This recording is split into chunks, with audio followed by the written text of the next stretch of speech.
We live in interesting times. Today's stories. Quarantined residents of Wuhan fill the pharmacies.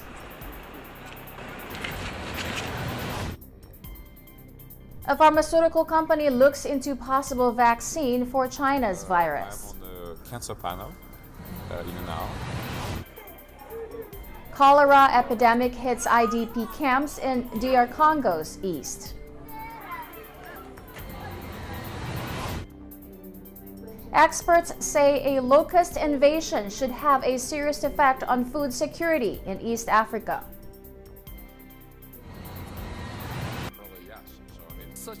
Mnuchin in Davos says it should be called environmental issues and not climate change.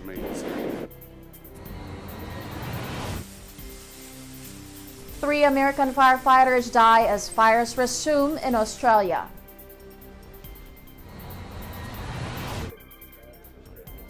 Hillary Clinton in Sundance says Americans cannot afford another 4 years with Trump.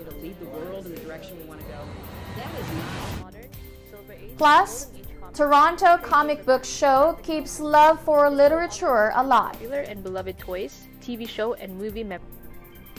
This is Eagle News coming to you from Washington, D.C., bringing you stories from around the globe. I am Rose Papa Angeles.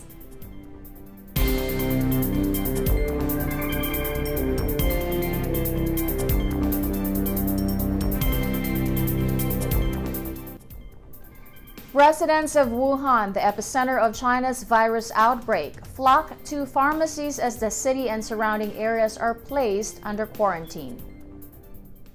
有点担心，但是大体是不担心。毕竟这么大城市1000多万人，国家还是很重视，是该相信很重视。这我每天还在看新闻。预防嘛，防护嘛，保护嘛，不扩散，是吧？每个人做好自己的防护。 Stefan Bancel, chief executive of U.S. biotech firm Moderna, says his company plans to develop a vaccine against the new virus sweeping China at its plant in Boston. I think there are a few things. I think the governments and different agencies have learned from every one of those, epidemic, Ebola, Zika, the H1N1, SARS. And so I think every time the world is getting more prepared. There's a lot of work happening every time between those pandemics to just get more and more prepared. So the beauty of using genetic information and messenger RNA to make a vaccine is the speed. Traditional technology will take a very long time because you have to grow proteins in cells. And growing cells just take time in labs and in factories. In our case, we don't grow cells. We just use genetic information coming from the sequence of a virus. And then for those 4 letters of life, we make in our factory the product, which is exactly the same manufacturing process that we use for Zika vaccine, which is now in clinical trial. Coronavirus is a messenger RNA virus. And so basically you put a sample of a virus in China in a machine that's going to read all the letters that code the instructions for all the protein of a virus. That instruction then can be sent, because it's just data, over the internet in a file. And then you can open on the computer and read that instruction and then decide how do we design the vaccine that we are currently making in our factory in Boston. Clinical trials for a vaccine against a new virus sweeping China could be carried out in the summer, the head of an anti-epidemic coalition said on Thursday as different companies announced research into the disease. Richard Hatchett, chief executive of the Coalition for Epidemic Preparedness and Innovations, said in Davos, quote, "We can announce that we have 3 partnerships to develop vaccines against the novel coronavirus. Our goal is to have these vaccines developed very rapidly and to move very rapidly to begin clinical trials, perhaps as early as the summer." A 4th company, Novavax, which has worked on severe acute respiratory syndrome, SARS, said earlier it had also initiated development of a vaccine candidate. There is no vaccine or antiviral treatment against the novel coronavirus detected in China, which has killed 18 people so far and has now spread internationally. Hatchett said the 3 partnerships were with Innovo Pharmaceuticals, a U.S.-based company, the University of Queensland in Australia, and Moderna, another U.S. biotech firm. Moderna is working with the U.S. National Institute of Allergy and Infectious Diseases, a U.S. government agency. Shares in Inovio jumped 6.68% on the New York Stock Exchange on Thursday, while Moderna's stock was up 1.37% and by a total of 6.5% over 2 sessions. Shares in other biotech companies also rose in expectation of growing interest in a vaccine against the virus. Stock in Novavax jumped 11.42% after their announcements, while Noroviricides, which is conducting research into Ebola, rose 36.91%. Hatchett said that even if the virus has disappeared by the time a vaccine is developed, having one would still be very advantageous. He said, quote, "If the virus doesn't disappear and it spreads globally, we will be glad that we made these investments today." Stefan Vancel, chief executive of Moderna, says his company planned to develop the vaccine at its plant in Boston with financing from CEPI. Vancel also said he planned in clinical trials by the summer, adding normally to develop traditional vaccines, the same process would take 2 or 3 years. Meanwhile, since the beginning of January this year, a cholera epidemic has been affecting camps for internally displaced people in Masisi territory in the North Kivu province of the Democratic Republic of the Congo. Tens of thousands of people fleeing fighting between armed groups live in camps where lack of hygiene and access to clean water facilitate the spread of the epidemic. Les diarrhées cholériformes, ça c'est beaucoup plus lié à l'insuffisance en eau potable dans la zone, mais aussi l'insuffisance de l'assainissement. Nous avons des camps de déplacés internes et cela fait à ce qu'il y ait une promiscuité et ça fait une bonne source de ces maladies appelées des mains sales. On a beaucoup de cas de choléra puisque les conditions d'hygiène ne sont pas bonnes. Vous savez, les gens laissent le caca, les matières fécales n'importe où. Il n'y a pas d'eau potable. Et ce sont des facteurs qui font que le choléra puisse être déclenché. Et effectivement, ça existe puisque les conditions ne sont pas bonnes. Alors nous sommes là pour atténuer la situation pour que ça ne puisse pas s'aggraver. Kwa leo watu tena tuishote tena. Nataka tunaenda nyingine class juu ya kuogopa juu ya ile vitu yenyewe tunaona ndani. Na unadhani ile vidudu inatokana na nini? Inatokana na mawese ya yule ya mtoni. Okay. Icyo gihe twaronze abanyatura n'abandi bari gora bari kurwana. Twajya no mu murima guhaha bakatwica, bakatwirukaho benshi barapfuye bo mu muryango wacu. Nuko turahunga tubona kuzi umusarani gwacu tuguragamo turi abantu benshi, turi abantu 180. Akabigengeye mu musarani nkahuriramo n'umwana, akabigiye babaneye hejuru bakagira ute. In other news, the Climate Prediction and Application Center, ICPAC, says at a press conference in Nairobi, the current locust invasion in East Africa poses a serious threat to food security and livelihoods. Experts say the phenomenon is the result of extreme climate swings and could prove catastrophic for a region still reeling from drought and deadly floods. The infested areas, definitely Kenya, Ethiopia, Somalia, but also Eritrea. Then countries at risk in Eastern Africa, Sudan, South Sudan, and also Uganda. Sudan and Egypt are also infested. So we are looking at a whole region of locusts because of these conditions, which are very suitable for locust breeding. These cyclones brought in moisture conditions, which are very, very excellent for the breeding of locusts. And this is why this has started. But what we are doing now is to take an early action so that we don't go into a major disaster of an already vulnerable region, which is the Eastern African region here. This region, 2/3 of the land within our region is what we call ASAL, arid and semi-arid area, where pastoralism is the way of life. So if this is not dealt quickly and timely, this will have an effect, a really serious effect on the food security of the region.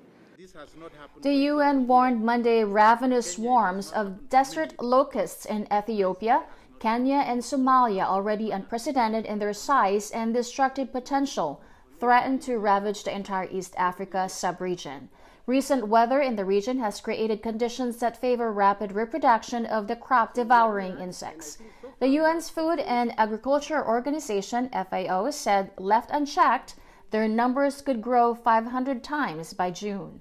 The speed of the pest's spread and the size of the infestations are so far beyond the norm that they have stretched the capacities of local and national authorities to the limit. The Rome-based agency said FAO head Kuo Dong-yu said the swarms threaten the food security of the entire sub-region, adding that FAO has activated a fast-track mechanism to support governments in mounting a collective campaign to deal with this crisis. He said efforts to control the voracious pests are already underway in the region, but financial donations from the international community for the emergency response are vital in view of the scale and urgency of the threat. FAO said swarms potentially containing hundreds of millions of individual desert locusts can move 90 miles a day, devastating rural livelihoods in their relentless drive to eat and reproduce. It said it needed $70 million for urgent pest control and to help those whose livelihoods have been destroyed. Locusts continue to pour into Kenya from Ethiopia and Somalia and are rapidly spreading to the center of the country. The agency said in Ethiopia the insects are moving steadily south towards the Rift Valley, the country's breadbasket. FAO said, quote, Ethiopia and Somalia have not seen desert locust swarms of this scale in 25 years, while Kenya has not faced a locust threat of this magnitude in 70 years. It said that while South Sudan and Uganda are not currently affected, they are at risk. FAO said it was providing forecast, early warning, and alerts on the timing, scale, and location of locust invasions. It warned in particular of substantial locust breeding activity in India, Iran, and Pakistan, as well as Egypt, Eritrea, Saudi Arabia, Sudan, and Yemen. Up next, Mnuchin in Davos says it should be called environmental issues and not climate change. 3 American firefighters die as fires resume in Australia. Hillary Clinton in Sundance says Americans cannot afford another 4 years with Trump. Plus, Toronto Comic Book Show keeps love for literature alive. Eagle News will be right back. Stay with us.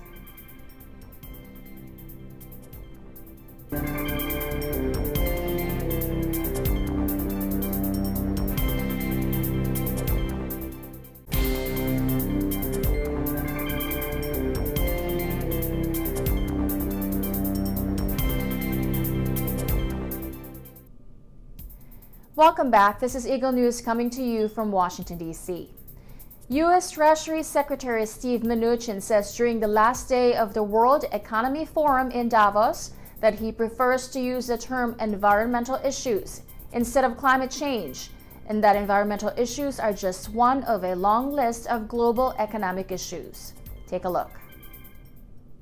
But first of all, I think the words that we use to describe these issues are important. So I think the word should be environmental issues and not climate change. Since I think technology is going to change a lot in 30 years. And some of the issues that we think exist today, technology will change. So I think it's hard to predict. So health issues over the next 20 or 30 years are very, very important issues for the economy.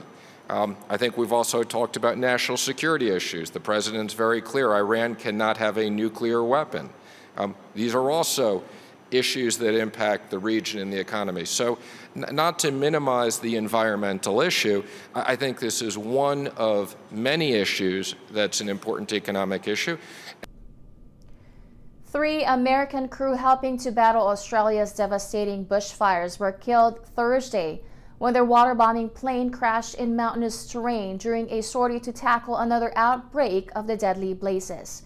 Officials said the Hercules C-130 plane erupted in a large fireball on impact in a national park, the Snowy Mountains, shortly before 1:30 p.m. The cause of the crash was not immediately known, but New South Wales Rural Fire Service Commissioner Shane Fitzsimmons had said earlier in the day that high winds were making flying the water tankers very difficult. Fitzsimmons said, quote, "We've got a number of firefighters and a number of crew that are in the area and working to contain and work around the fire." The incident brought the death toll in Australia's bushfires to at least 32 since the crisis began in September. The highly experienced U.S. firefighting trio was working for Canadian firm Coulson Aviation, which had been contracted to help fight the fires. State Premier Gladys Berejiklian said the crash highlighted the danger faced by firefighters as they attempted to extinguish massive blazes across Australia's southeast. She said, quote, "There are in excess of 70 aircraft that have been used today alone, and today is a stark and horrible reminder of the dangerous conditions that our volunteers and our emergency services personnel face on a daily basis." The crash happened as at least 7 fires, whipped up by scorching temperatures and strong winds, flared to emergency status following a brief lull brought by rain and cooler temperatures. Bushfires also forced the closure of the Canberra airport Thursday, with all flights in and out of the country's capital suspended to allow the deployment of aerial firefighting crews to battle the approaching flames. Temperatures soared to 40 degrees Celsius or 104 degrees Fahrenheit in Sydney, where a bushfire also broke out in a northwestern suburb of Australia's biggest city. Wind gusts had been forecast to reach 55 miles per hour in some areas, but Fitzsimmons said the winds were stronger than expected, especially in the fire-ravaged southeast. Unprecedented bushfires fueled by climate change have devastated vast swaths of the country since September, destroying more than 2,000 homes and burning 10 million hectares of 100,000 square kilometers of land, an area larger than South Korea or Portugal. Scientists estimate that 1 billion animals have died in fires, which environmental groups says have driven many species closer to extinction. The blazes have been followed by extreme weather that has hampered cleanup operations in some areas, including intense storms that have battered parts of Australia with giant hail, floods, and landslides. Heavy rainfall has helped to contain and, in some cases, extinguish long-running blazes, but an unexpected return to searing heat and gusting winds Thursday was flagged as a cause for concern as dozens of fires continued to burn. Cooler weather was forecast to return on Friday, but the bushfire season still has weeks left to run. Coulson Aviation, which owned the crashed Hercules, said it had grounded operation of its large air tankers pending review of the aircraft. The company said it was deeply saddened to confirm the 3 fatalities, adding it would send a team to the crash site to assist in emergency operations. The months-long bushfire crisis has sparked renewed calls for Australia's Conservative government to take immediate action on climate change, with street protests urging Prime Minister Scott Morrison to reduce the country's reliance on coal. A major coal conference in Wollongong, situated in a coal-producing region south of Sydney that has been hit by massive blazes, was cancelled this week in response to what local climate activists says was a planned mass protest. Former presidential candidate Hillary Clinton, during the world premiere of her Hulu's biographical documentary series, Hillary, at the Sundance Film Festival says, quote, "We have to win. I don't think we can afford another 4 years with Donald Trump." I just think we have to win. I don't think we can afford another 4 years by the current incumbent. I think that would be absolutely dangerous to our democracy, and I just will do whatever I can to make sure the Democrats win this time. Thank you. We should win because I think people can see the broken promises and the failed actions of this current administration. And so we should win, but we're going to have to overcome all of the obstacles they throw in our way. Look, we have to be better than the other side because they are highly organized and incredibly well-funded, and they have foreign help. I thought Nanette was a terrific choice for director, so I figured, let's tell a story because we've got to do more to get people to understand what's going on in our country and the world, and if this can contribute to that, I'll be very happy. I mean, the point of the documentary is what a polarizing figure Secretary Clinton is. She is both admired and vilified, and the whole top line of it is to break that down. So I had no illusions that in the reaction to this piece, it will be the same thing.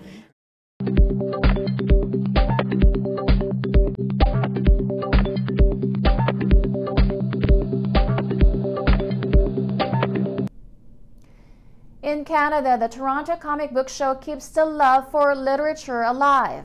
How? Eagle News correspondent Patricia Kadai has the details. Avengers, Star Wars, X-Men, Batman, you name it. All the big blockbuster superhero films all have one thing in common. Their stories began on the pages of a comic book. Today, fans and readers all over Toronto are here to support and celebrate comic books. Before the big screen, fans read these stories by holding a comic book in their hands, eagerly waiting for the next edition. Just childhood memories, childhood dream, just, looking around and seeing what I can remember from when I was a kid. It's big business now in the movies. The Toronto Comic Book Show keeps the culture alive by featuring the best in modern, Silver Age, Golden Age comics, trade paperbacks, and graphic novels. The show also features popular and beloved toys, TV show, and movie memorabilia. Well, comic books are important because they're number one, they're a mix between, and this is going back to the past when comic books weren't as respected. If you had a good book, it was an amazing book, bestseller. If you had great art, that you were a master, this is a masterpiece, you're a great artist. But these comic artists that were so good and wrote great stories, you put the writing with the art and it was maligned. But now what's happened is it's become more mainstream, and so now putting writing with the art, and a lot of these guys are like rock stars now, and as evidence, it's influenced Hollywood and movies. It's become so mainstream. Comic books are actually an incredible part, more than I ever would have thought of the culture. It's like people have rings of superhero ringtones. They have, it's not just a kid having a lunch pail anymore, you know what I mean? It's these movies are making hundreds of millions of dollars, and it's secondary characters. It doesn't have to be Spider-Man, Superman, or Batman. It can be like evidence Guardians of the Galaxy, which I thought wouldn't work, and it ended up being a blockbuster, right? And then the follow-up. So now it's like a real big part of pop culture.